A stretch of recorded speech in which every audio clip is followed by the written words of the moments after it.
Eu vou fazer uma adubação de cobertura lá na minha área, mas como que eu posso maximizar a utilização desses fertilizantes, né? Para eu conseguir ter um melhor resultado lá no final. No vídeo de hoje, a gente vai falar sobre os 4 principais cuidados com a adubação de cobertura.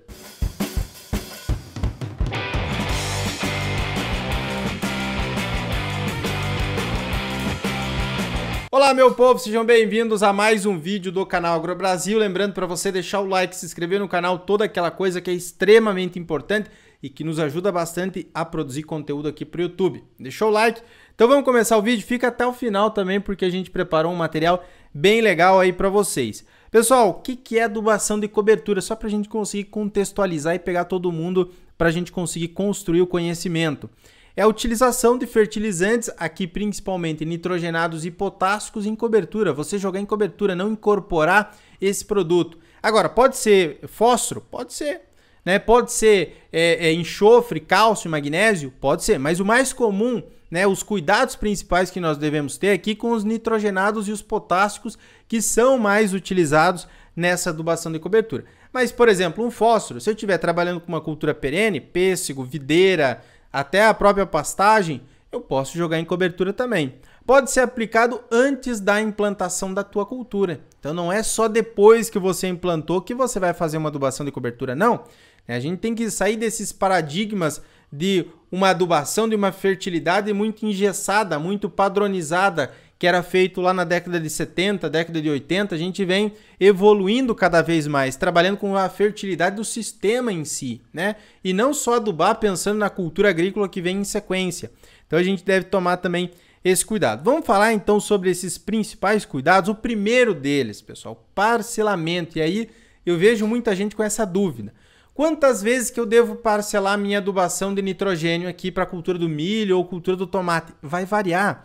O tomate a gente vai fazer um parcelamento semanal. Cultura do milho, né? Se eu tiver um solo mais arenoso, o que eu vou fazer? Eu vou parcelar mais, vou fazer 3 parcelamentos, 3 aplicações de N.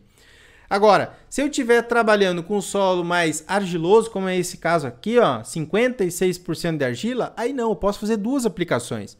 Dependendo do caso, eu posso fazer uma aplicação. Caso aqui bem prático. Eu tenho um solo com bastante matéria orgânica, estou trabalhando com o milho segunda safra, a expectativa de produção às vezes não é tão alta porque eu plantei o meu milho um pouco mais tarde, era para plantar em janeiro, acabei atrasando por questão de chuva, foi lá para a segunda metade de fevereiro e o que aconteceu? A minha expectativa já não é tão alta, porque esse milho ele já vai, por exemplo, aqui na região sul, se eu plantar em fevereiro, março, milho, você já não tem uma expectativa de produção tão boa. Por que então fazer 2 aplicações de nitrogênio? Né? Reduz a dose de N aí, porque se você colocar mais, muitas vezes é só jogar dinheiro fora. Então a gente deve saber quantas vezes nós vamos parcelar e também não é fazer um super parcelamento. Já tem várias pesquisas mostrando que para a cultura do milho não adianta você parcelar mais do que 3 vezes. 3 vezes é o máximo. Então se você parcelar 4, 5 vezes, você vai estar jogando dinheiro fora e não vai ter um efeito benéfico positivo aí no incremento da produção. Outra, a dose. A dose é muito importante que a gente se atente. Uma coisa que acontece bastante é com relação ao cloreto de potássio. Algumas culturas são sensíveis ao cloreto de potássio. Doses altas podem prejudicar demais a produção. No caso do morango, né, da batata, do tabaco também eu não posso utilizar cloreto de potássio. Aí são fontes alternativas desse nutriente. Também tem culturas que são mais sensíveis. Vou colocar aqui o caso soja e milho, né? O milho em um solo arenoso que eu coloco uma dose muito alta de cloreto de potássio, eu posso ter sim uma inibição do desenvolvimento da planta, ter um solo muito salino. Então se eu tenho essa condição de muito potássio, tenho que aplicar muito potássio, um milho silagem, que vai requerer ali às vezes 150 kg de K2O, 200 kg de K2O. Eu vou fazer essa aplicação, então eu posso parcelar mais. Dividir esse potássio em 3 momentos, antes de plantar, no momento do plantio junto com o formulado e depois junto com a primeira aplicação de nitrogênio. Outra coisa, a dose de nitrogênio aqui, dependendo da cultura agrícola, não é fixo. Por isso que a gente passa um laudo completo para o produtor rural e fala, olha, vai nos atualizando do que está acontecendo aí na tua região. O caso aqui, se eu aplicar nitrogênio e der uma chuva de 50 milímetros, uma parte desse N vai lixiviar, eu vou perder. Então o ideal é aplicar uma ureia, um nitrato, né, um sulfato de amônio e chover ali às vezes 10, 20 milímetros seria o ideal. seria o ideal. Só lembrando, tá? Sulfato de amônio e nitrato de amônio, eu não vou ter problema com volatilização, mas eu posso ter com lixiviação, perder no perfil do solo e a planta não conseguir aproveitar de uma maneira tão eficiente assim. Então, se eu tiver uma dose, isso já aconteceu, tá? Dá uma chuva muito torrencial, 50, 60, 70 milímetros em poucas horas, lavar um pouco desse nitrato que está no perfil do teu solo e a planta depois sofrer com deficiência de nitrogênio. O que a gente tem que fazer nesse caso? Se choveu demais, aumentar um pouco a dose de N na segunda ou terceira mão ali que nós vamos estar aplicando, né? Seja em qualquer cultura agrícola que tenha uma necessidade de nitrogênio. Outra coisa, a época de aplicação. Se você se atenta a isso, a época, quando que você vai colocar? Se você vai colocar mais cedo ou mais tarde. Dá uma olhada nessa figura aqui que é bem interessante, que é para a cultura do milho, mas serve para as várias culturas agrícolas. Que é os dias após a semeadura até o florescimento e aqui o acúmulo de matéria seca e de nutrientes. Vocês estão vendo que até o florescimento você tem um acúmulo de 92% do potássio. Até o florescimento você tem um acúmulo de 77% do nitrogênio e 62% do fósforo. E aí o que você tira de conclusão prática, né, para você colocar lá a campo? Seguinte, o potássio, a planta tem uma absorção mais exponencial. Então eu devo posicionar esse potássio antes. Por isso que os 3 momentos de aplicação de potássio na cultura do milho é antes de plantar, no momento do plantio e depois junto com a primeira DN. Não é junto com a segunda DN lá em V8, não. Você vai fazer a primeira, junto com a primeira ali em V3, V4, justamente porque nós temos uma marcha de absorção de potássio mais rápida do que de nitrogênio nesse caso aqui. Agora, outra cultura agrícola, vou citar aqui o caso, por exemplo, da videira, do tomate. O que acontece? Eu tenho uma necessidade maior de nitrogênio nesse período vegetativo inicial, chega próximo do florescimento, aumenta a minha necessidade de potássio. Então, em outras culturas é o contrário, eu vou começar com mais nitrogênio e depois vou mudar. Vou aumentar a dose de potássio e diminuir de nitrogênio. Aqui a cultura do milho, eu devo posicionar o potássio um pouco mais cedo, até porque é uma cultura anual, de um tiro mais curto, né?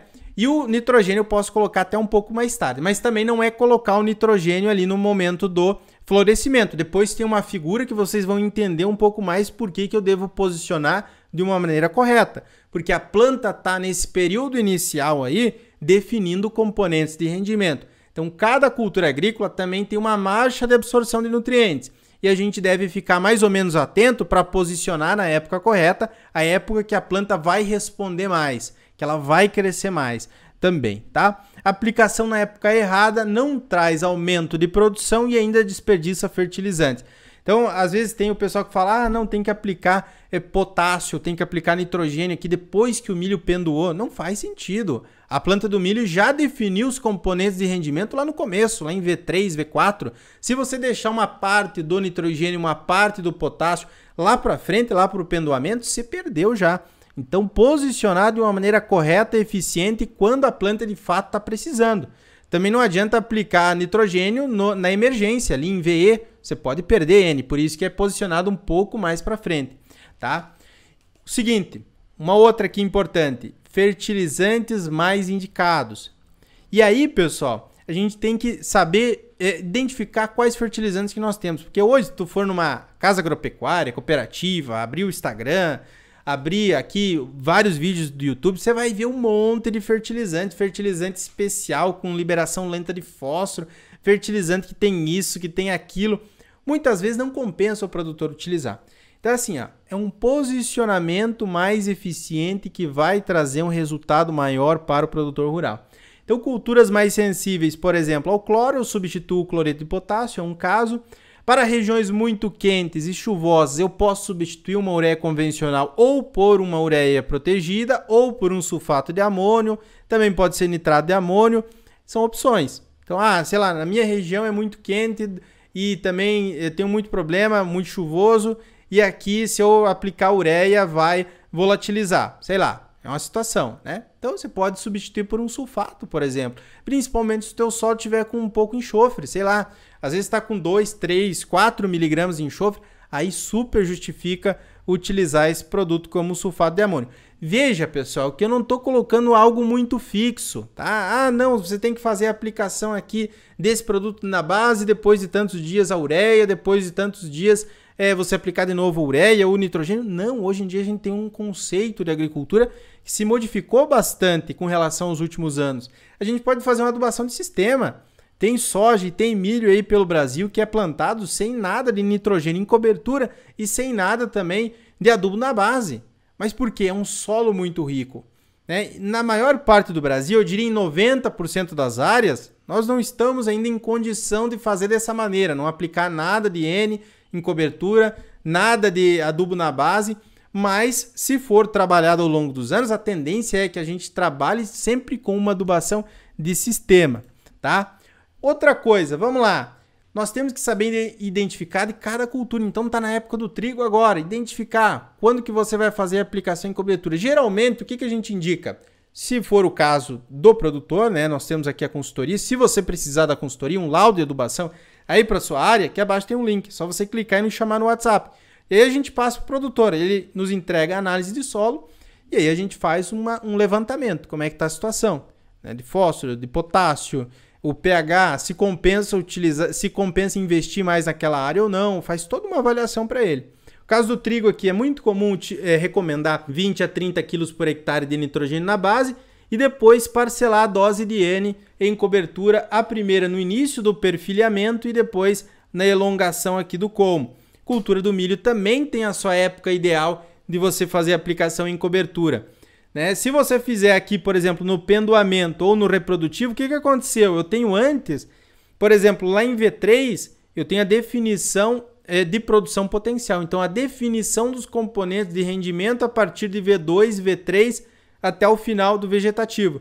Se eu não trabalhar bem com nitrogênio, se a planta não tiver comida quando ela está precisando de comida, o que vai acontecer? Ela não vai se desenvolver adequadamente. Por isso que as crianças, por exemplo, elas precisam ter uma nutrição adequada, uma nutrição diferenciada, porque é quando ela está precisando em maior quantidade também. Então, o que é mais comum aqui? A gente fazer uma primeira aplicação de nitrogênio ou nitrogênio e potássio, como por exemplo com 30-020, um 30-010, com 2 a 4 folhas verdadeiras. Ah, professor, o que é folha verdadeira? Para quem está pegando agora do início. Entra aqui no canal AgroBrasil, lá nos shorts, tá? Eu fui a campo e mostrei para vocês como identificar o que é uma folha verdadeira. Mas não fique muito fixo a questão da folha verdadeira. Então você tem essa maleabilidade para trabalhar de V2 a V4 para você também encontrar uma condição ideal da aplicação desse fertilizante em cobertura. E uma segunda aqui para o caso do milho, de V5 até V7, mas pode estender um pouco até V8. Se for parcelar em 3 vezes... caso lá do solo mais arenoso, você pode fazer uma primeira em V2, uma segunda em V5 e uma terceira em V8, né? E você consegue espaçar bem essas aplicações. A dose de nitrogênio ela pode ser ajustada ao longo do ciclo, não é algo extremamente fixo e engessado que você não pode alterar. Mais ou menos o que a gente precisa? De 1 kg de N para um saco de milho. Eu falei isso já em algumas aulas, algumas palestras que eu dei, e aí o pessoal fica fixo essa questão. 1 kg de N para um saco de milho, tá? Mas não é para levar como uma regra ao pé da letra. Se eu quero produzir, por exemplo, 130 sacos de milho por hectare, eu posso trabalhar com nitrogênio de 80 até 150, 160. Então eu posso fazer um ajuste. Ah, deu uma seca no início aqui, ou eu fiz a primeira aplicação de nitrogênio e choveu demais, eu acho que lixiviou um pouco. Talvez seria melhor ali majorar uns 10, 15, 20% a segunda aplicação de N. É uma possibilidade também. Então, ir trabalhando com o manejo de N ao longo do ciclo do milho. Eu teria 2 horas para falar sobre manejo de N para a cultura do milho, mas como a gente não tem todo esse tempo, a gente deixa para uma próxima oportunidade. Certo, pessoal? Se você precisar da consultoria do canal AgroBrasil, aqui abaixo tem um link e também tem a nossa escola de adubação e fertilidade, que lá a gente fala de maneira aprofundada, científica e técnica das mais diversas culturas agrícolas, desde a interpretação de análise de solo até depois a montagem de planos de adubação profissionais. Também tem um link aqui para você conhecer. Certo, pessoal? Fiquem com Deus, até o nosso próximo vídeo e tchau, tchau. Obrigado por assistir o vídeo até o final. Além de curtir, comentar e compartilhar, Conheça os nossos cursos profissionais e a nossa consultoria agrícola individual. Para saber mais, é só clicar nos links disponíveis na descrição.